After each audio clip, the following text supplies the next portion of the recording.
All right, so I realized we haven't did a Dr. G show since we had our 200th episode. This isn't quite going to be Dr. G show. This will just be a little snippet, I guess. I realized the other day that I'm out of Facebook jail for video for about a month now. I didn't even realize that.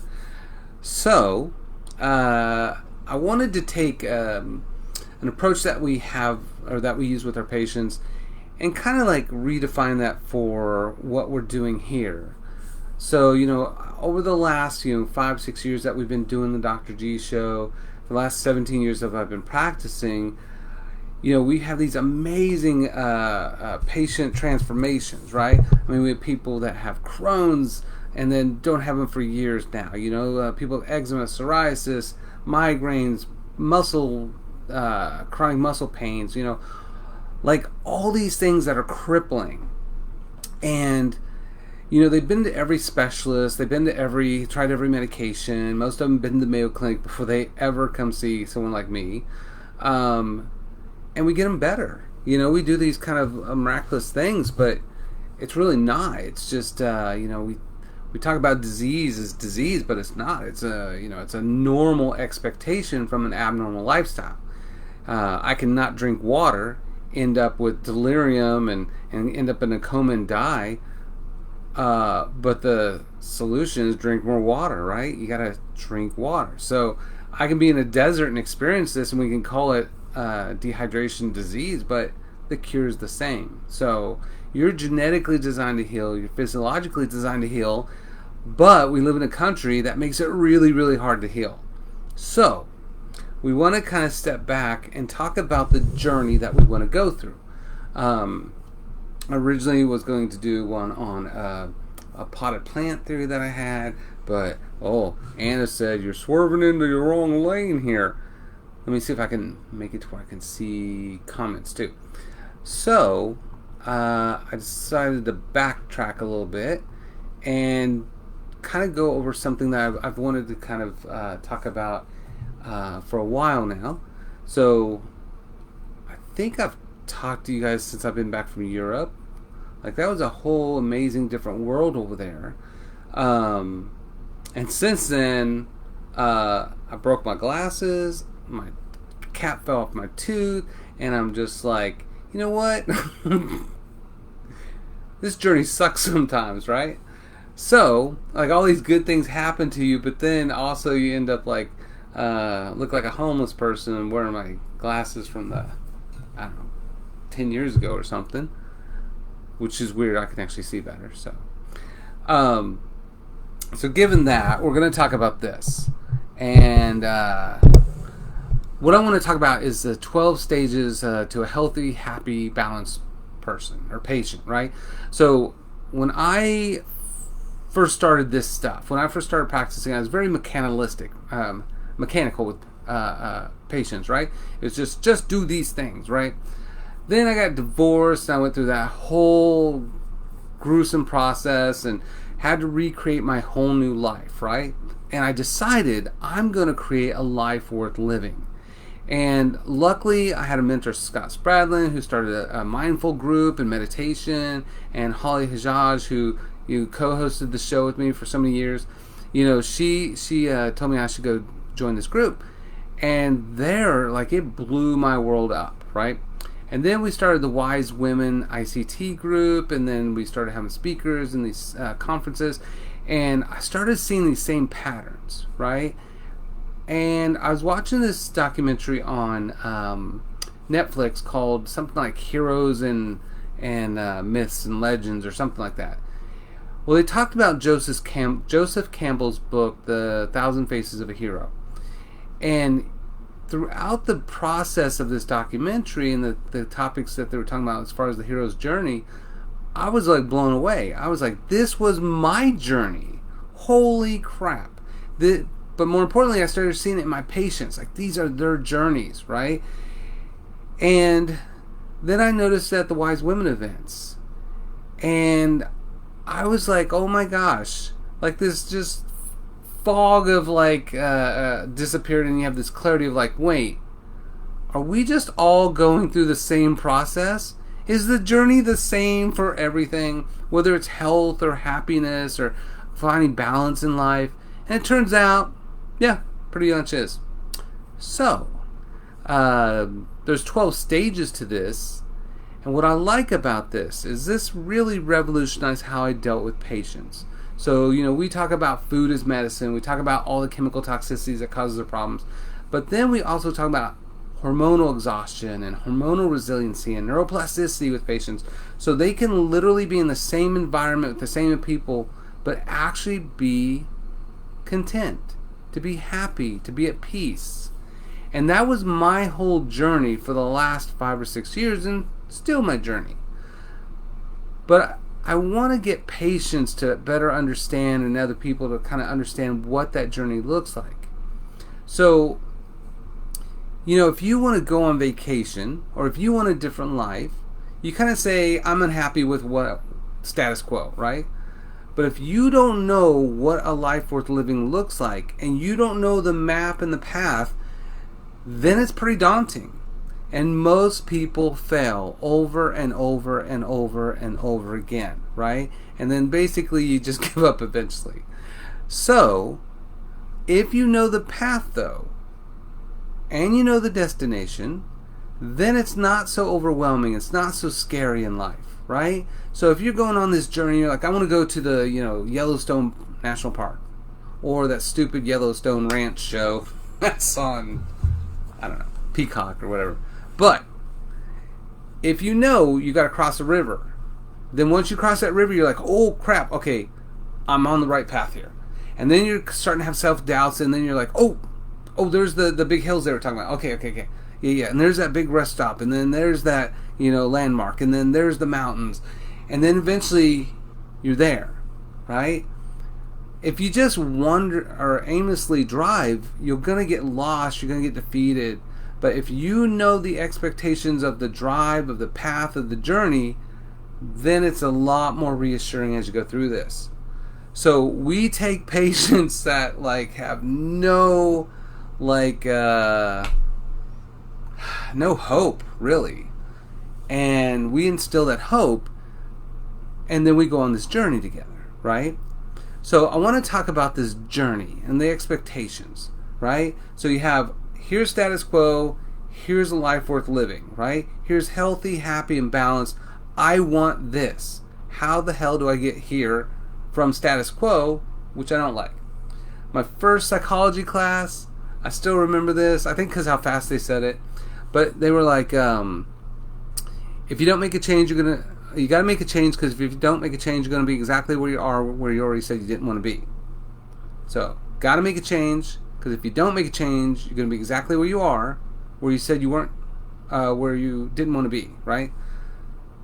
So I love that, because that's that sense of I'm not happy with what's going on, but I also don't know what the hell to do. So you just stagnate. So the first step of this path is status quo. That ordinary life, the safe place, even unhappy and incomplete, but you're kind of used to that, right? You've learned to cope. So coping is not thriving. And we don't want to live with coping. We want to live in a thriving environment. So the very first thing is, if you realize, yeah, okay, I'm unhappy, I don't like this, that's the first step. The second step is that call to action. You watch an infomercial, you see your friends, they're living happier and healthier, and you're like, something inspires you, lights that fire inside you, and you're just like, I want different.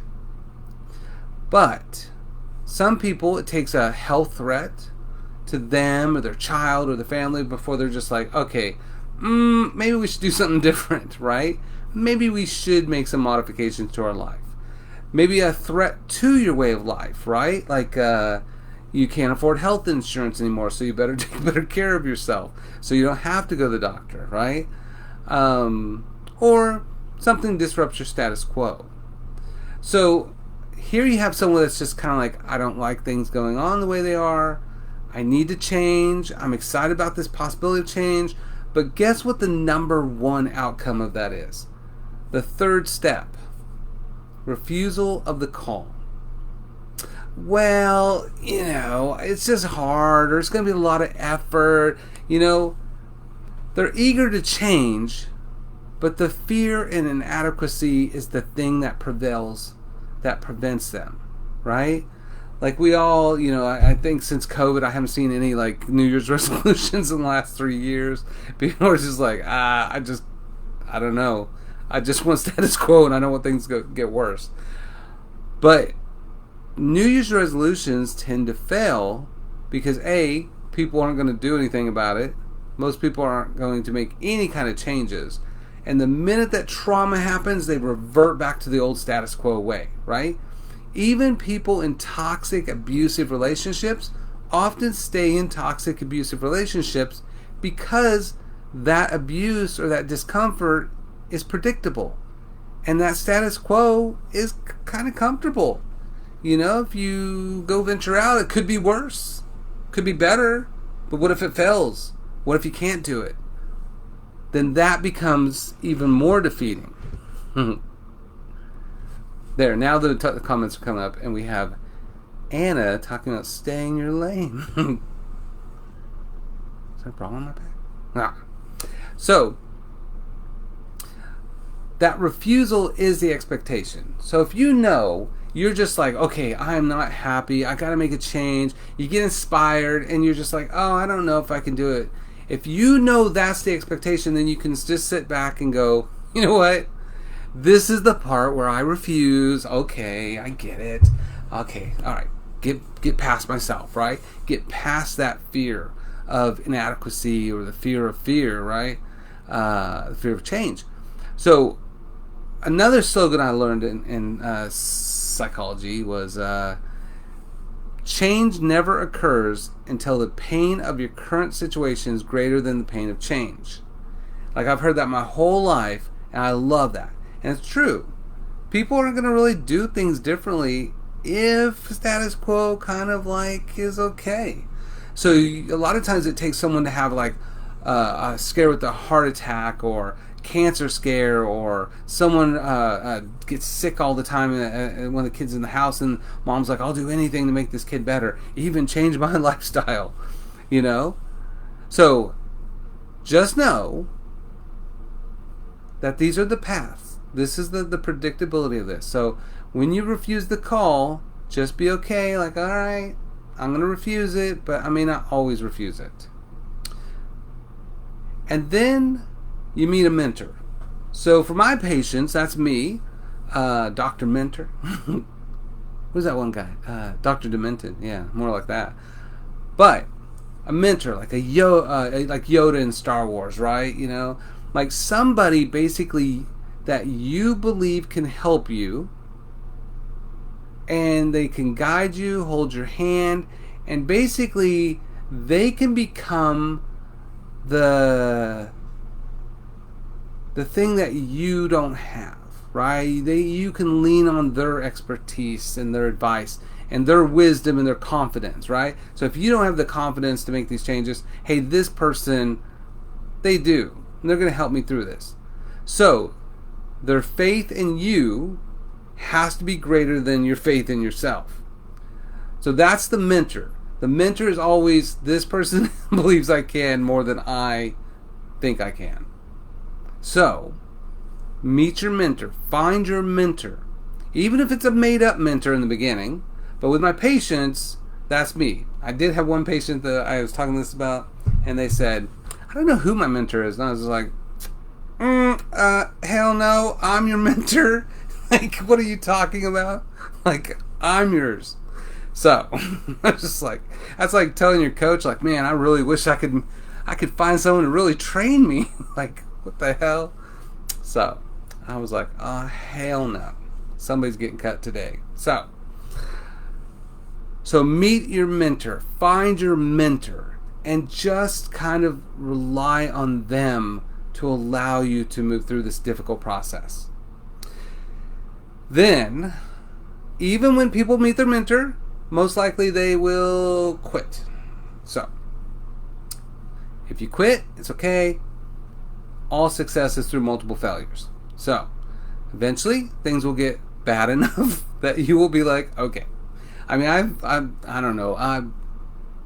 Probably about 99.9% of the people that ever reach my door and come see me for a consult, they always become impatient.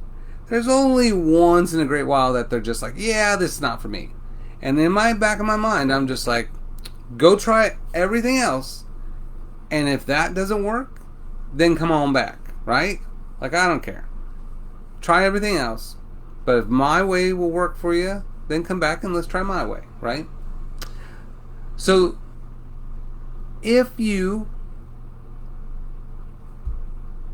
pain of your situation is greater than pain of change, you find your mentor, then there becomes the crossing of the threshold of status quo.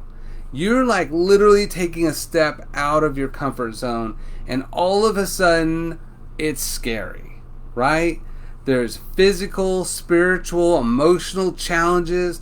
You know, when we do a lot of food changes with patients, and you know, food is emotions, food is mental, food is social, it's family, it's dates, it's tradition, and all of a sudden you want to change something. Holy crap. You try to go to Thanksgiving and you go, hey grandma, instead of making the food this way, let's try this way. See how that goes, right? I mean, literally, it's terrifying to people, right? So if it's scary and unpredictable, and you know that's the next step, then when it's scary and unpredictable, you just go, okay, this is the part where it's scary and unpredictable. This is the part where I get anxious about what if, you know, what can I do? How do I find this out? But your mentor's there to kind of ease you through that process, right? So you don't have to know everything. You just have to know somebody that does, right? Or we'll find out for you. So that's the fifth step. Crossing that threshold and being okay that it's uncomfortable.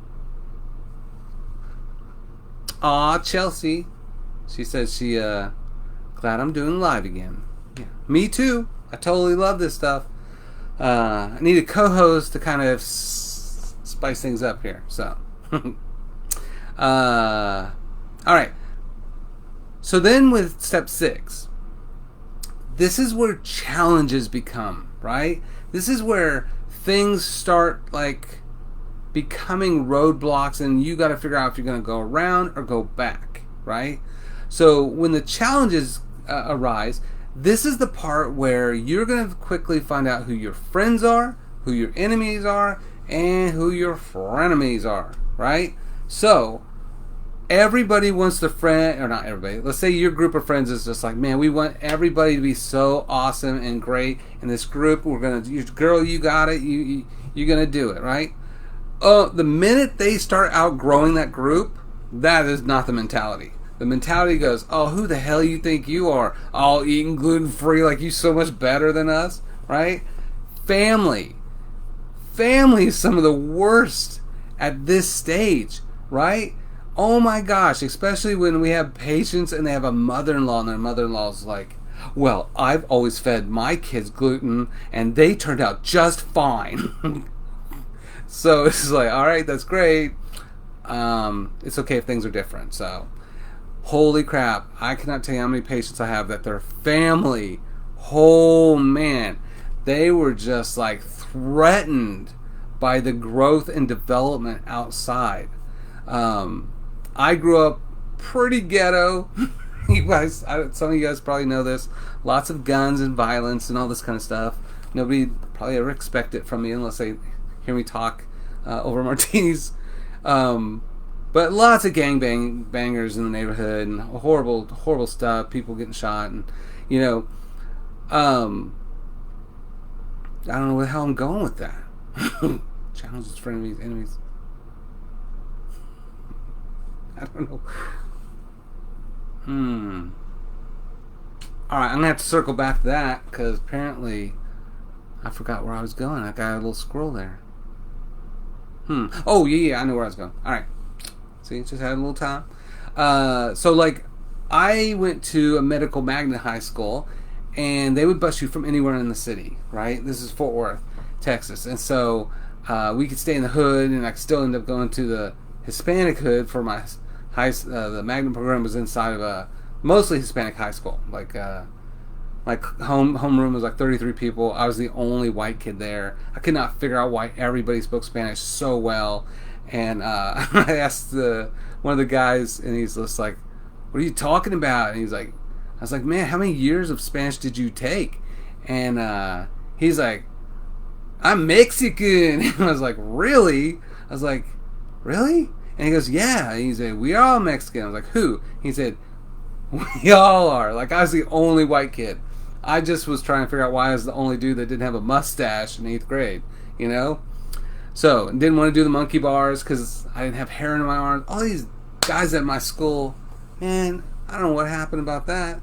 But, something about speaking Spanish gives you a lot of underarm hair, apparently. So, I was all embarrassed, little skinny white kid. I don't know. Anywho. Oh, there's Stacy. Hey, Stacy. That outgrowing is a huge thing. Like, that can really, really, really pull on you. So, I lived and grew up in the ghetto, and I went to this medical magnet school where we had to wear khakis and dress shirts, and like, I'm the guy that always matched my tie to my socks, that kind of stuff. Always dressed pretty stylish. You would never know where I came from.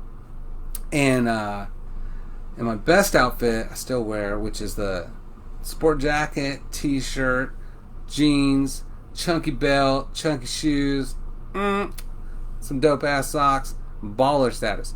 That is still in, or at least I think it is. So anyways, so when I would dress up, my parents or my mom would always just be like, "Where are you going?" And she'd be like, I'm just wearing clothes." And she's like, "Oh, you think you're so much better than us?" And it's just like, what are you talking about? I'm wearing khakis and a dress shirt. Now, it's polo, but thrift store polo. Or Ross or Marshall's polo. But that sense of just like, wait, if I look better, act better, then like my sister, sometimes she would be like, "Oh, you think your friend's better than all of us," and all this kind of stuff. I'm just like, look, I'm just trying to do better.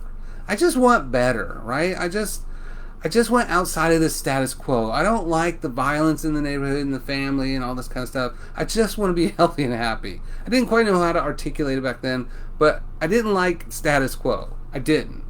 But the people that were there that should have been like promoting you up and helping you vertically elevate, they end up often trying to suppress you. So, if you know that's the reality, then it's no longer a shock. And you can just be like, "Oh, this is where my friends try to sabotage me. This is where my enemies really get stronger," right? And this is just a challenge, and it's just this moment, right? It's this part of the path for me to be healthier and happier. So just kind of accept that, or radically accept that, right? Then, once you get through these little challenges, these little glitches where, again, most people just go back to status quo because it's too hard. But if that pain and that the current situation or that desire is still greater than that fear and inadequacy, then you move on to overcoming you. So, in the beginning stages, you're just overcoming others. Their thoughts, their perceptions, their drama. But once you get past that, then you have to deal with your own bullshit. And then you have to sit there and you're like, I want to be this different person, but do I deserve to be this different person? Do I deserve to be happy? I mean, I literally had these thoughts when I was transforming myself too. Because, like, I don't know, I've been a jerk and an ass, and I've done horrible things and I've done wonderful things, but you're just like, you have this inner dialogue of like, maybe I'm just poor white trash and I shouldn't be better. Maybe I don't deserve happiness. Maybe I don't deserve to be loved for me, right? Maybe this is the best it ever gets. And you have to sit there and soak and meditate in that negativity and try to figure out, is that going to be your truth? Is that what's going to stop you? So that overcoming you, that inner dialogue, the innermost demons that you have, those are some of the biggest roadblocks that you're going to experience with all this, right? So if you know that self-doubt's going to be a big chunk of this, then just go with it. And just kind of radically accept that and just be like, I just keep saying radically accept just to irritate Anna, just so y'all know. So, if you know that, then you can just kind of be like, okay, this is where I just self-doubt. I'm going to be okay. We're going to get through this. Okay? So, it'll be okay. Bye. So, once you can get past that, and you can get past other people, and then you can get past you, then there becomes the big ordeal. Like, you're just like, okay, look, man, okay, I got some right tribe people now. I'm rolling with that. I got people that I meditate with, I go for walks with, I got people that I can really vibe with.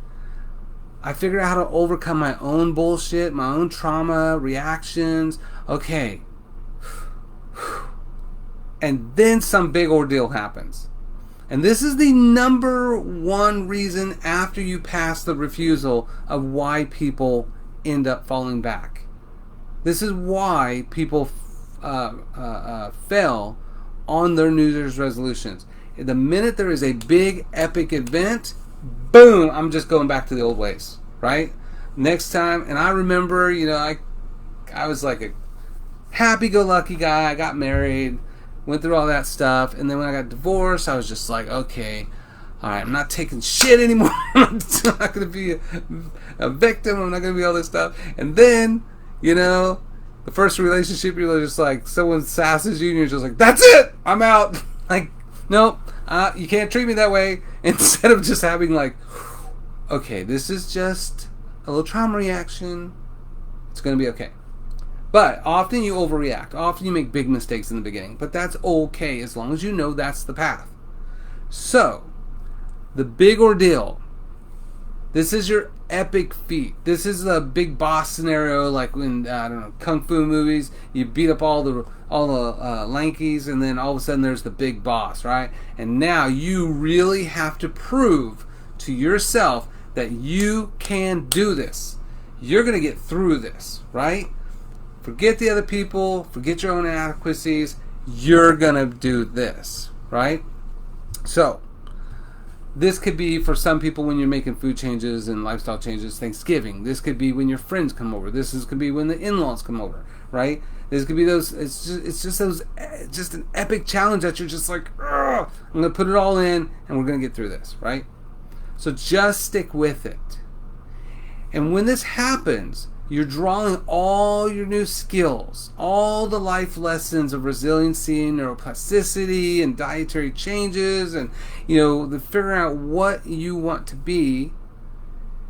And then, and especially off your mentor, and then this becomes the death of the old you.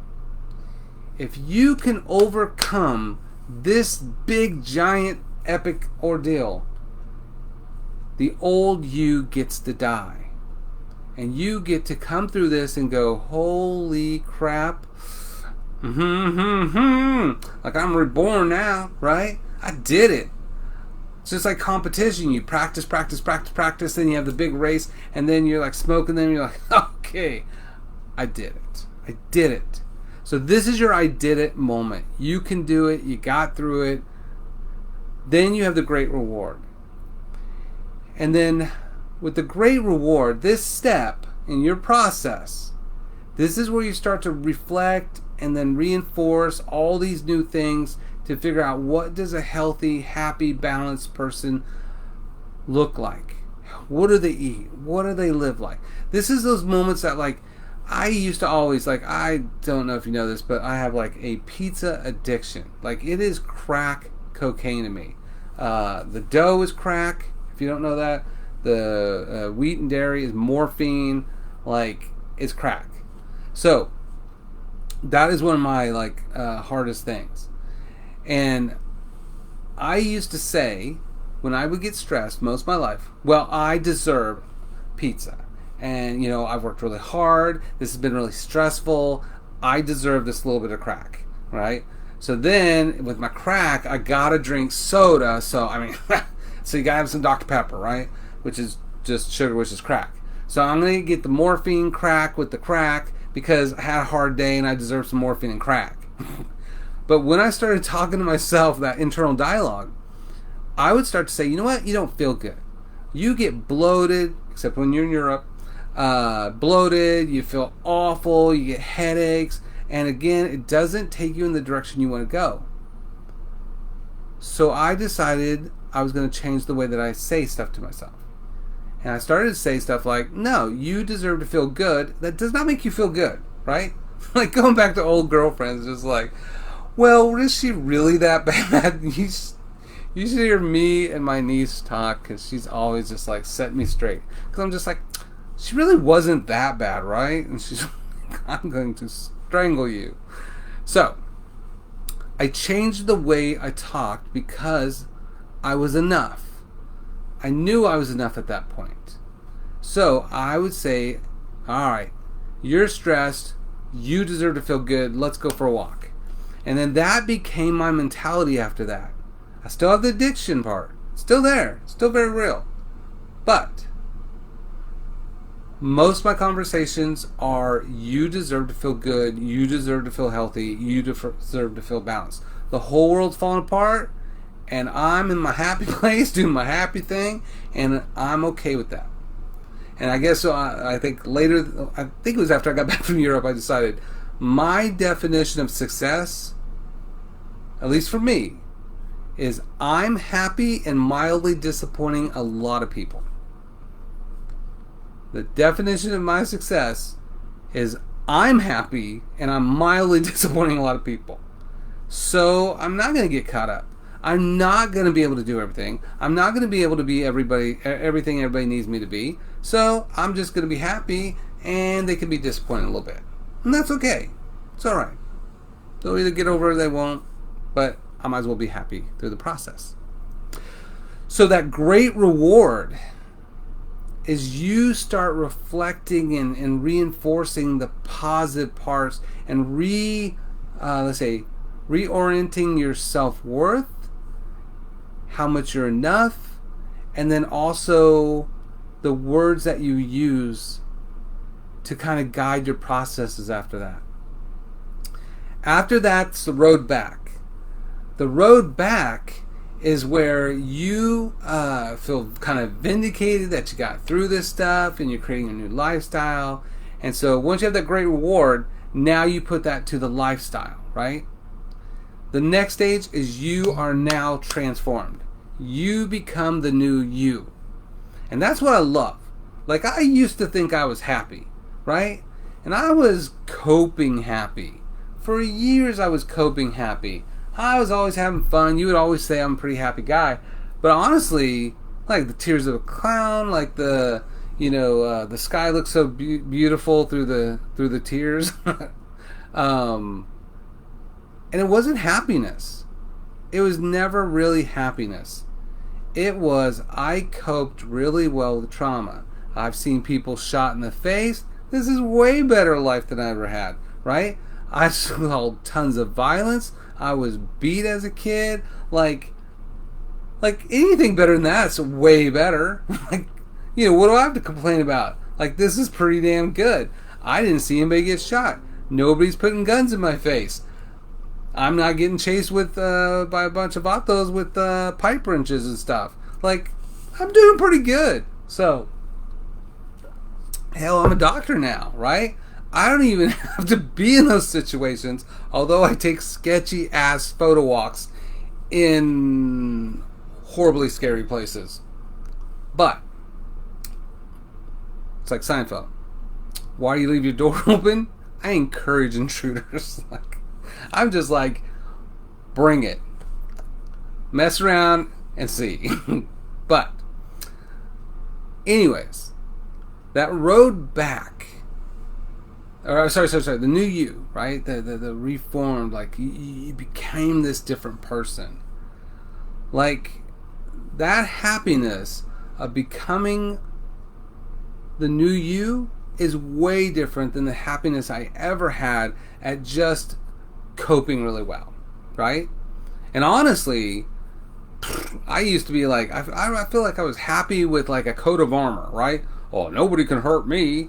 And then I got divorced, and then my kids were my air, they were my lungs, they were like everything, and I just cried for like 6 months, and I thought, what the hell am I broken for? Like, I've had people literally put guns in my face, and it was just like, I actually got robbed at gunpoint at 16 and negotiated with the gunman with his gun in my back because I would much rather give him my cash than my wallet with all my credit cards and stuff. And this dude's trying to figure out why I'm just chill as hell while he's got a gun in my back threatening me. But I'm like, I'm so desensitized to trauma, that doesn't bother me. Giving you my credit card and my license, and I have to figure out how to get a new one, that's more traumatizing to me at that point in my life. At 16, that's pretty messed up, right? So, great thriver, or sorry, great survivor. But surviving is not thriving. So after just like, that trauma of just crying for 6 months, and just my armor just kind of felt off, and I was just like, what do I do? Who do I become? Like, I'm not the old me anymore. And I remember, like, I wrote a Facebook thing about, crying just uncontrollably in my car, that I don't know what to do. Like, I was never trained to deal with not seeing my kids every single day. As a stay-at-home dad, a lot of the time, that was beyond with grief and loss, right? So, I just took off my armor, I am broken. I am falling apart. I don't know how to fix it. For the first time in my life, right? And that is the only way I really allowed myself to become that new me, is through that vulnerability, that transparency, because I didn't like that old self. So when you look at the new you, it may be radically different. It is scary to think about being vulnerable and transparent. It is really scary, but it is so worth it through this process. So whether people are just getting rid of Crohn's or ulcerative colitis or eczema, psoriasis, all these kind of things, we still go through all this stuff, and you're still going to go through all these stages. Even if it's not for the same reasons, you go through those same stages. The last thing, the final stage, is you become a light. So, this is one of the things I thought was interesting, because within practice, I'm the doctor and I tell you what to do. But when patients, I would tell them my vulnerabilities, right? My struggle, my journey. Suddenly, they would open up like crazy, right? I can't tell you how many people cry in my office. I'm just like, not sure you're supposed to be crying in my office all the time. But I'm like, is that a good thing? Like, I can make women cry really easy? Or is that a bad thing? But I have all these patients that cry, and there's the times when I'm almost crying, but I'm just like, I love that, because they get to be real, because I get to be real. So, when you become that light, you no longer are walking around with a flashlight, shining it on people, telling them what they should be doing, right? That's what most of us do. We half-ass, we're not happy, we're not content, we're not balanced, but we got a flashlight, and we're just like, you should be doing this. Y'all should be doing this. You should give up that, right? But we're just telling people, we're just trying to evangelize them, and we're not completely there. But when you become that light, that is when other people are attracted to you. Other people look at what you have and who you are, and go, there's something different. There is something that draws me to you. What did you do? That's who you want to become at the end of all this. That's the end. Is you're not just symptom free, but you are a light to others. Everybody else is suffering. We're the most anxiety, depression. 3 out of 4 people are chronically managing chronic conditions. believe everybody's suffering. I cannot tell you how many patients I have like, well, I don't understand why I have this because everybody else is doing great. No, they are not. No, they are not. The people that you think have their shit together do not have their shit together, right? They are falling apart in some places. Oh, they look so beautiful. Such a great couple on Facebook. Oh, they're so in love. No, they're not. They are just arguing all the time and taking pictures, right? Like, I think it was, yeah. When we were down in Mexico, there was this super funny, like, this guy was like laying on the floor taking pictures of his girlfriend, and they were just super happy, and they're like this, and they were just and then once that camera went away, boom, it was just like they were pissed off at each other. I was like, yep, that's not authentic, that's not real, right? We want real. So that growth as an actual person, becoming those changes. So if you're the person that does yoga, like on Thursdays, if you don't go do yoga, they miss you because that's who you are. You're the Thursday yoga person. You're the person that goes on photo walks. You're the person that, like me, that finds random shoes on photo walks for some reason all the time. And if that didn't exist, people would notice. So the goal is not to become these metrics of measurement. The goal is to truly become a different thing. Whether it's weight, health, mentality, whatever. You want to become this different person. That is when a life worth living really becomes your purpose. So, I got a patient in just a couple minutes. I want to take this quick moment to do this. I hope you guys enjoyed it. It's been good to see you guys again. I love this. So feel free to comment. I want to hear your stories, your perspectives. This is everything. It really is everything. And people are on these kind of like heroes' journeys throughout all different parts of their life, for love and for work and for personal development. And you might be in different places, but once you know these stages, then it's okay that this is happening. You're just at this metric or this point, and you will get past that and go to the next thing, and then the next thing, and then someday you'll just be like, hey, I'm kind of happy, kind of at peace, kind of like who I am, right? So then when your glasses break and you have to wear some old scratched up glasses from 10 years ago, and your cat fell off a tooth, can't get a hold of your dentist, and you're just like, what the hell's going on? Like, everything's falling apart in your life, and I'm still get to just be happy. And that's a great place. It's a great place to be. So, tell me your journey.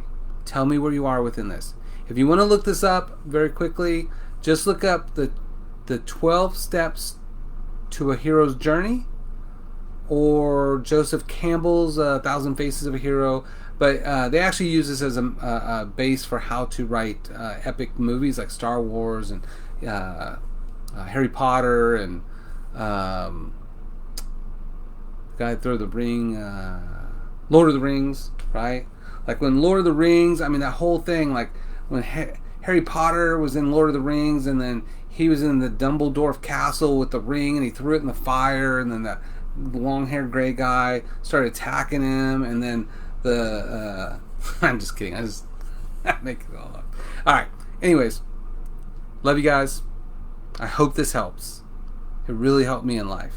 I wish I would have known this, like, I wish they would have taught this in school. It would have helped me so much more, right? So, I'll talk to you guys later. Bye. If I can figure out how to shut this off. Where's Holly?